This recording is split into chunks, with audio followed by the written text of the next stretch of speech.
Hey yo, good day everyone. Welcome to another video dito sa Man Cannot Ride. At merong nakapagtanong sa akin dati, hindi ko na lang nasagot ka agad-agad. Pero eto na, sasagutin ko na yun. Isa siyang big bike rider na nagtanong kung ano daw yung mga tips na mabibigay ko in terms of urban riding, city riding. Actually, napakasimple lang eh. Ngayon, marami kang makikitang mga videos na nagde-describe ng mga tips, yung mga diskarte yan sa street riding.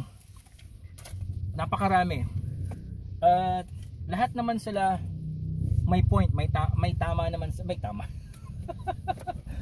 may mga puntos naman, lahat sila magaganda. Pero sa video na to, gusto kong ibahagi sa inyo yung pinaka bottom line. Dalawang bagay lang yun eh. Dalawang bagay lang yung pinaka essence talaga, pinaka bottom line ng street riding. So, or tawagin nating public road riding. Isama na rin natin ang driving. Okay? Public road riding and driving.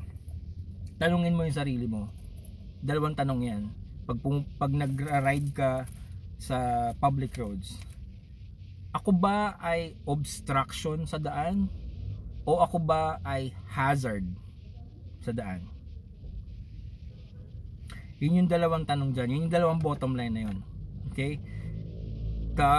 Kapag ang sagot sa dalawang tanong na yun ay hindi, then you are a better, safer rider. You are a good driver. You are a great motorist. Napakagaling mong motorista. So keep it up. Good job. Diba? Pero pag tinanong mo sarili mo, ako ba ay obstruction sa ginagawa ko ngayon sa public roads? Oo. Then you have to change your ways. Ako ba isang hazard so ginagawa ko to sa ginawa ko kanina doon sa daan? Yes. Then you have to avoid doing it again. Yun. So, ano lang, magbigay lang tayo habang nagpe-prepare akong umalis dito sa Toyota. Magbigay lang tayo ng examples. Quick definition lang. Ano ba yung obstruction? Ano ba yung hazard? So pag obstruction, ikaw ay sagabal. Kapag hazard, ikaw ay peligro. Yung obstruction, ibig sabihin yung ginagawa mo sa public roads ay nakakasagabal dun sa magandang daloy ng trapiko. Which is yun yung gusto nating ma-achieve lahat eh.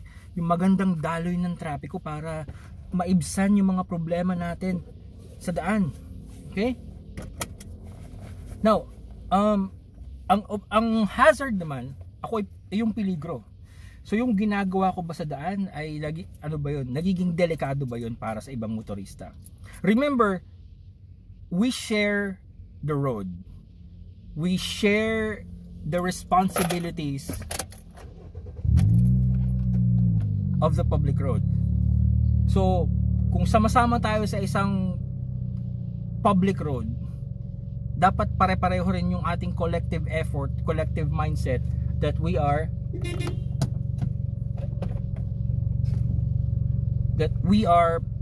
safe.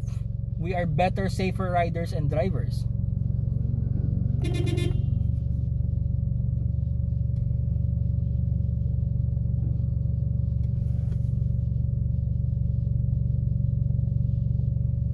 Okay, habang inaayos pa nila yung mga sasakyan sa likod. Ayun, so yun yung quick, layman's term definition ng obstruction at saka ng hazard. Magbigay tayo ng examples para maintindihan natin. Obstruction sa expressway, mayroong minimum speed limit yan eh. So kung ikaw ay mabagal pa sa 60, yun yung minimum speed limit, obstruction ka nun. Kasi ang lahat ng nasa likod mo, ang lahat ng kasunod mo, iiwasan ka. Kasi nakakasagabal ka dun sa daloy ng trapiko.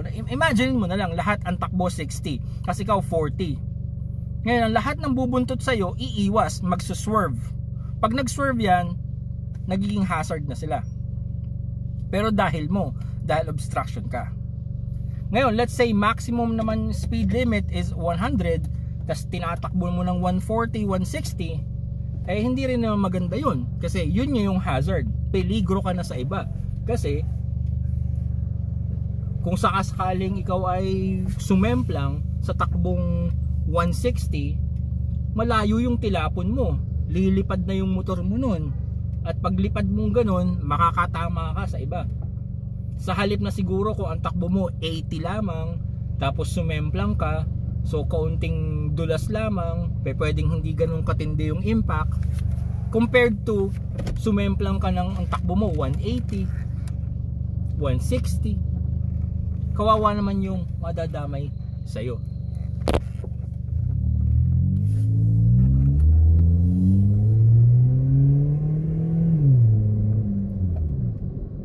Another obstruction is halimbawang nandito halimbawa sa Metro Manila na, yung mga highway sa Metro Manila like EDSA and C5.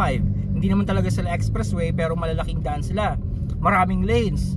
Eh hindi ka marunong gumamit ng lanes. Halimbawa, nandito ka sa kanan, nakapirmi ka sa kanan pero dediretso ka naman pala. Ngayon nag-stoplight, tumigil ka ngayon sa stoplight. Yung lahat ng nakabuntot sa'yo na dapat sana pwede nang kumanan, hindi ngayon makakanan kasi nakabara ka dun sa unahan. Diba? O kaya naman galing ka sa kaliwa, bigla ka magso-swerve papunta sa kanan kasi kakanan ka pala. So hindi ka marunong gumamit ng lanes.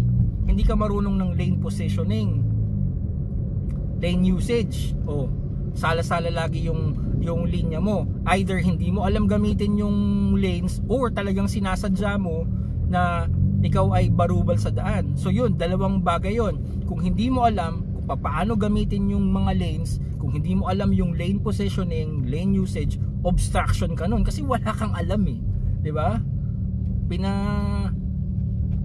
Pinafixer mo lang yung lisensya mo pero hindi ka naman nag-aral mag-drive. Ngayon, kung ikaw naman yung tipong sisingit ka sa kanan, sisingit ka sa kaliwa, babanat ka sa kanan kasi liliko ka ng kanan, hazard ka naman nun kasi nilalaro mo tinatahi mo yung daan, nilalaro mo yung linya ng daan, yung uy, bakit tayo nandito sa black hole? Ba't ka na tumigil? Wala pa namang multo, maaga pa. Anong kinakatakot mo? Go! Biglang natakot yung taxi doon sa ilalim ng Magallanes Tunnel. Napakaikli namang tunnel para matakot. Biglang tumigil sa gitna ng daan.